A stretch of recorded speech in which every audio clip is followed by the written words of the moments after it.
welcome to the MVP Show. My intention is that you listen to the stories of these MVP guests and are inspired to become an MVP and bring value to the world through your skills. If you have not checked it out already, I do a YouTube series called How to Become an MVP. The link is in the show notes. With that, let's get on with the show. Hey everyone, welcome back to today's show. We're heading to Quebec, Canada.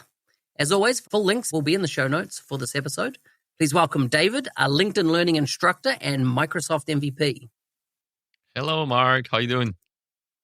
Good to have you on the show. I'm very keen to hear about your LinkedIn Learning instructor journey.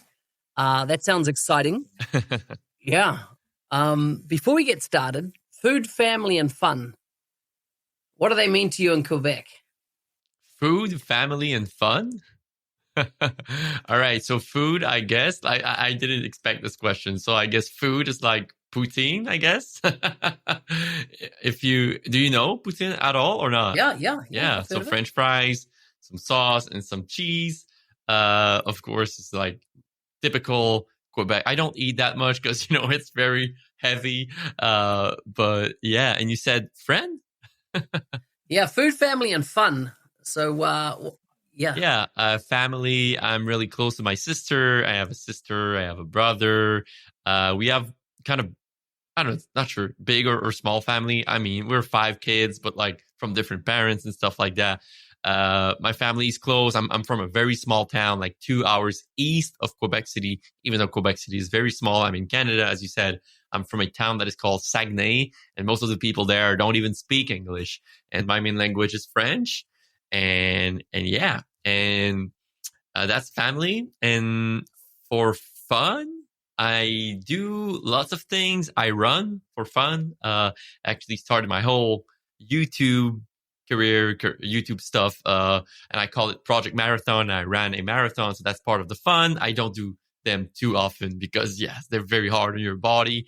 And another thing that I like is having, friends for dinners. And you can maybe see it in my background here. I know it's an audio podcast, but World of Warcraft, huge fan here. It led me to some opportunities in my professional career as well. So I love playing a little bit of WoW. I've been a gamer all my life. I have older brothers. So here I am. So yeah, you get a lot about me now. That's good. I like it. Tell me about LinkedIn Learning. How did that become a thing for you? I'm in a group of finance professional, which is called the Finance Creators Community. And I actually got connected by some friends, by some people there to LinkedIn, and we got into discussions. And, from there, I just basically just sent a link to my YouTube videos and to show my style and to show like what I'm doing, and then discuss with the content manager there, and from there they said, oh, we like your style, blah, blah, blah, and all of that. So I got to make 1 course on LinkedIn so far. Hopefully more are coming. And I did a course that is called Excel Quick Tips. So there was already a course on LinkedIn that is called Excel Quick Tips. They wanted me to refresh it, so and to bring my energy and everything to it. So that was a super cool experience. I actually have a short video on my Instagram, which goes behind the scenes at Carpinteria in California, where I went to the studios there and record the course in the booth with my producer at the other side of the screen. So that was super, super cool. I went there with my girlfriend. So it was super nice, super great experience. And man, the team there is just, they're amazing. And it's like a small family. It's super, super cool. And yeah, such a great experience for my age and my young, it's been only 2 years and I'm a Microsoft MVP now. And it's been less than 2 years, but it's been super, super great experience. And I'm very grateful for everything that's happening right now. So tell me about that, the experience in the studio. It's a lot different than shooting your own YouTube clips and videos and things like that, right? So how does that all work? Do they leave cameras rolling the entire time? And if you just need to take it again, the producer's going to say, hey, let's take that one again. it takes a lot of time before you actually get the agreement and okay, it's going to be this course, and then you provide like a content outline, a curriculum, what you think should be in the course with all the learning objectives. It's really well made. Like they have experience, they do a lot of courses, and you have to know you need to be a subject matter expert, right? And bring all the learning objectives for every lesson. In my case, it was a little bit different because it was a quick tips course, so it was not like 8 minutes videos. It was sometimes 20 seconds, 30 seconds. So so I brought the whole curriculum, they green lighted, and then basically I made a script for pretty much all of the videos. And all of these I could go on top of my head, but once you get in the booth there, you can forget some key points, right? And so I went word by word. I was not reading, I was basically just going through, but going in the booth, I had two screens, the screen on the right, I had my script. So I was able to, quickly have a glimpse of, okay, what's coming next, what I should say next, basically. And that's super cool. Like, just imagine, and I know I'm on audio only here, so I will try to describe it the best with my French Canadian accent, but just imagine you get in a super big room where there are many, many, many small booths, like 30 of them, and you have your producer on one side, so they open the door and it's like, we cannot see it, but like the stuff that absorbs the sound, like it's really muffy, I'm not sure how to say that, and there's like many booths, and you can even hit the record button, so it's like a light switch, and you can turn it on and it shows recording in red at the top. That's super cool. So people know they don't need to, they cannot bother you or disturb you while you're doing that. And your producer is basically, there's a, like behind your screen, there is a window and your producer is there. And she, in my case, she or he is listening to everything that you're saying and seeing your screen as well. So basically on my side, I have my two screens, my Excel, it was an Excel course, and I press record whenever I'm ready. And I basically managed myself here, like when I thought the take was not that great. And the producer is super transparent. Like if it's not good enough, they will tell you, hey, you need to redo. Or sometimes, especially on my side, it was not someone that knew Excel very well. And if she could understand and she was like, oh, it's really clear, then she knew like that it was a great take, right? So yeah, they're super, and I was super conscious about, okay, should we not put like any cell in yellow in case like someone is colorblind and stuff like that, because I think accessibility is really important. So it was a great experience, and in California, and all of that. That was super cool. So I'm going to ask you a few more detailed questions around this. So when you hit the record button, is it automatically saving a separate audio track, screen track, your video, cameras on you? How many cameras did you have on you? That type of thing. Yeah, so that's I did a course. There's specific names internally. I'm not too sure. Like, so my course was a screen share. So basically I was not filmed. My face wasn't filmed at all, except at the beginning and at the end, if I'm not mistaken. And I can get to this a little bit later. I can't remember what they call it, live experience or something like that. But it's like a separate booth day, and you get some makeup and all that. I'll get back to this in a few seconds. So basically, I hit record, and on my side, I don't see anything. It's all recorded into the recording computer that is basically, I guess, connected to this one that I'm using. And it's, I'm guessing there's an audio track and a video track, and then they can do the QA, they do a quality analysis and all of that. So yeah, that's what we see on our side. So it's basically get in there, you have a headset, do your thing, record voiceover while you're doing it, and that's it.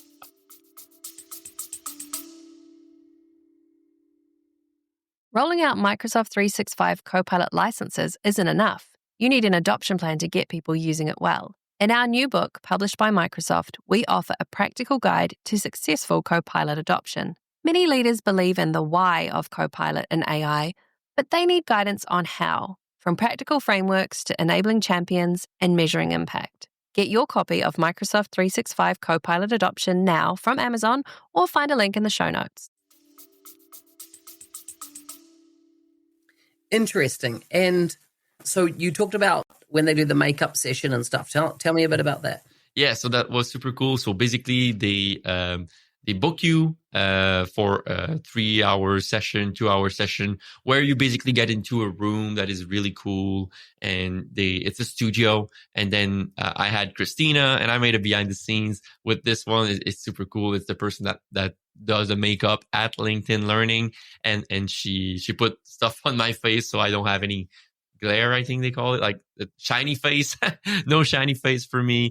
And then they do the makeup, and then you go with a teleprompter and, like basic recording where you record an intro and an outro. And I know there are some other types of course where, you can record your face while doing it. For me, it was not the case. Like really super short, quick Excel tips. The course is on LinkedIn Learning. I can share it to my LinkedIn page as well, and it gets free for everyone, which is pretty cool, I think. And so yeah, I think they call it the live experience. I'm not too sure of the exact word, but that's the morning that you bring a lot of clothes and you do a lot of takes with all the cameras and all of that. I had a lot of fun doing that, and with the producer and with the director of live experience or something like that. So that was super, super, super fun. Yeah. And so then tell me about the post-production process. Do you not have anything to do with that? Is it all done by somebody else, their post-production? I didn't do anything on this side. So very different. So to get your initial question, I didn't have to do any post-production with the thing. They took care of all of that. So basically, yeah, on my side, I did just record and then make sure to double check at the end, like if there is any issue, and that's it. So tell me about the outcome of it. You've completed the course. It's gone live. What's the feedback you've received from the market? What was, is it something you'd do again in a heartbeat? What value did you get from it? And what value have you heard other people have got from doing your course? Yeah, well, I think it's a super great experience. If anyone listening have the chance to apply for it, you can apply online, and if you're a subject matter expert in any field, basically, like you look on the LinkedIn Learning, and if you think there's a content gap, then you can, just apply, and they will maybe reach out to you. But yeah, the outcome has been super great because first, like, it helps a lot of people, right? Like I'm always, everything I do, like this is really important for me. It's always to help people. Like sometimes I get invited to some places or, hey, can you do a course with, and most of the time my first question is, who are we helping and how many people are listening to that, right? I want to help people every time. That's what I do. So I think in terms of that, I served a lot of people because I basically packaged my best Excel tips from past 10 years into like an hour and 15 minutes course. So I'm really happy to help people. And, it's super great when I think right now it's been like out for 4 months, if I'm not mistaken, 3 months. And I think it's like more than 10,000 people have followed it. Did they follow all of it? Probably not, probably just chunks of it. Like if you were having questions like shortcuts or pivot tables, it's all in there. But, it's always great to see people sharing the course. Like, hey, I've completed the course from David Fortin, and then it's my face. And then I go in there very often, and I love to do that. Like, and anytime someone comments on my YouTube channel or stuff like that, I really see this as if someone comments, I really want to answer, because if you get into a store and the salesperson, or you say hi to the salesperson and he doesn't answer back, you won't come back, right? So I go in there, I open a lot of tabs, and I comment on everyone and all personal stuff. Like I don't Control-C, Control-V, like all different stuff. And I did this again like a week ago, and even LinkedIn like blocked me from commenting because they thought I was a bot, I guess, because I'm typing fast. Yeah, I think I commented on like 150 in like 1 hour, and LinkedIn blocked me. That was for like a few hours. That was super fun. But I think it's super cool to actually see that, have an impact and it helps people. And I'm guessing some people are following me afterwards, of course, like because it brings you to my LinkedIn profile. So it's super great, this outcome and the experience and like the contacts I made there. I've met some other LinkedIn Learning instructors as well on the spot. Like they were filming their course, was super great. There was someone doing a PowerPoint course or someone doing another course on like design tool. I can't remember the name exactly. Like all types of courses, people from all over the globe. Like that was great, Yeah, epic. You've got to Copilot, right, in recent times. Is that right? Yeah. So tell me, are you taking it, when you look at M365 Copilot, are you looking at it from explicitly an Excel point of view, or are you more broad? No, I started doing videos on Microsoft Excel. That's how I started, because I'm a CPA and, I'm an Excel MVP, but now I'm also a Microsoft Copilot MVP. But I think right now where I can help people, because I'm this tech guy and, I've played video game all my life. I feel like there's a lot of people needing help in M365 environment, not only Excel. Yes, I can help people with Excel, but I can go more broad where, I'm a CPA. I've seen a lot of clients. I know what people struggles with taking notes. I'm really organized. I'm guessing it's because of the accounting stuff, but I'm really organized. So I know lots of people probably need help with all that you can do with Copilot. And I'm a huge power user. So I teach busy professionals how to make the most out of Microsoft 365 Copilot, including the agents. I'll show you how to build an agent to be more productive. I will show you how to use Copilot in Teams so it can help you summarize all your meeting notes, and you put all of that, you put it back into OneNote, and you can, with a click, send it to Microsoft to do. Like, I like to show people very nice tips that they can use on their day-to-day, and hope people listening right now get some value and can apply some of these tips, and I'm huge on the prompting. It's always how to understand how this tool works. I always like to say it's a machine to forecast the next word. So if you understand that, and we're going to use AI for the next, 25 years, it's like the new internet. Like, if you just understand how it works, I think you can get the most out of it. So I'm a very long answer, your very short question, but yes, I teach people on Microsoft 365 Copilot, not only Excel.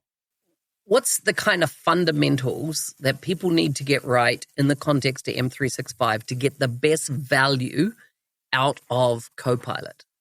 Yeah, I think I said a little bit about it. Like, I think to understand that this is a machine to forecast the next word, and everything that you type in there is so important. Like, just make sure you understand how it works, how you should prompt it. It's so important. Make sure that you understand that this works with a large language model behind it. It's a machine that forecasts the next word. It's based on the context that you're giving it, because it's sometimes it's one word.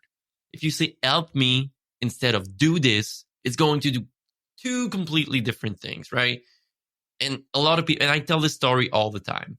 I was giving a Microsoft Copilot training the other day, and a lady raised her hand. I was showing them how they can put a PDF in and have Copilot analyze it for them, right?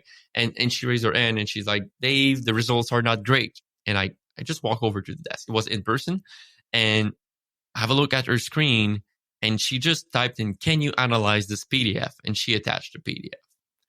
And then she just talks to me and she says, hey, Dave, I want you to analyze this PDF. It is a PDF about blah, blah, blah. And then she goes. And I let her talk. And I was like, okay, we don't know each other. I'm just training you for like a few hours now. And Copilot doesn't know you as well. So why didn't you just tell what you just told me, tell it to Copilot instead, and the results will be better. It's very basics, and lots of people listening are probably, oh, I know that, but lots of people don't, and it's completely normal because it's brand new. And myself, I'm learning every day, and I stay updated on all of that. So I think it's really important to get and get a basic training. And I gave training. I'm not saying that so people get to me, but I was just talking to a VP in HR 2 days ago at a family party, and he told me, oh, why do we need a training on that? It's just type in and it gets you back the answer. And I think it's it's what a lot of people get wrong right now. It's more complex than that, and it evolves so fast. So fundamental, make sure you understand how it works and how to prompt, and then go from there. And also, I think fundamental number 2, use it every day. Like, use it every day. You're going to get better at using it, by using it, I should say. And yeah, I think that's my main tips here. Nice. How do you stay up to speed with the new features that are rolling out all the time in M365 Copilot. So, for example, a couple of weeks ago, OpenAI announced GPT-5. And then I suppose within 24 to 48 hours, we saw a button appear called Try GPT-5 in the application, right? And then there's things like a lot of people would know that Researcher is using the 3.0 model different than Analyst Agent, Researcher Agent, so, and then you've now got, this Try GPT-5. How do you make sure? Is it purely you all of a sudden discover something new in it, or do you have a concise, here's the latest build that's probably been rolled into my tenant at the moment? Yeah, I have to be honest with you. I would love to do more Copilot because I'm running a business here and I'm like a 1.5 man army. Like lots of my is email marketing, accounting, making a video. So yes, I do my learning. I have all these Microsoft MVP trainings, all these calls that we're receiving to stay up to date. I cannot attend all of them sometimes. And I have to be 100% transparent with you. I knew that something was coming for GPT-5 because I saw it online. I stay a lot updated with like Instagram page. There's a page called Chat GPT Tricks. And like, honestly, I scroll on Instagram and I also receive the AI report every day. It's like a very popular newsletter. And I just wake up and I get my news there, right? But for GPT-5, to get back to my story, I learned it. It was a Thursday. I had a big day. I think I did 4 videos, refilming my whole Copilot course because that's another story. If you do on-demand course on AI, you need to refilm it every time, 3 times now, because it always evolves, right? But for GPT-5, it was 5 p.m. I was about to open a beer. I was done, and then I see like I open my Google Chrome or Edge, and I see the news. GPT-5 is available, and normally ChatGPT gets it first. And then it gets on Copilot like 2 months after because OpenAI, company behind ChatGPT, is the one that developing the large language model, right? And this day I was like, okay, I'm not going to bed right now. I need to make a video and test this thing out. So I went in, did the work. It was not the best test because in 3 hours, so much you can do. But so yeah, that's how I stay up to date. There's a lot of resources. Happy to send you the link so you put it in the show notes so people get more infos. But Microsoft is big, with their blogs. There's one guy, Jack, that I cannot remember the last name, huge into the Copilot Studio and Copilot in general. He's doing a great job on LinkedIn at keeping people posted. Yeah. And for me, it's not always being on the last news. It's just showing like people how they can use it in their real life use cases. So, but I try to stay up to date. Of course, I need to be up to date. And I see all these things. When DeepSeek came out, I knew who they were, what they were doing. Like I try to stay up to date, but it's hard. It's hard even for me. And you probably know that, right? That's so true. Thank you, David. It's been so good talking to you and getting your lens on LinkedIn Learning as well as Copilot. It's been a pleasure to have you on the show. Thank you for having me, Mark. Hey, thanks for listening. I'm your host, Business Application MVP Mark Smith, otherwise known as the NZ365 Guy. If you like the show and want to be a supporter, check out buymeacoffee.com/NZ365 Guy. Thanks again, and see you next time.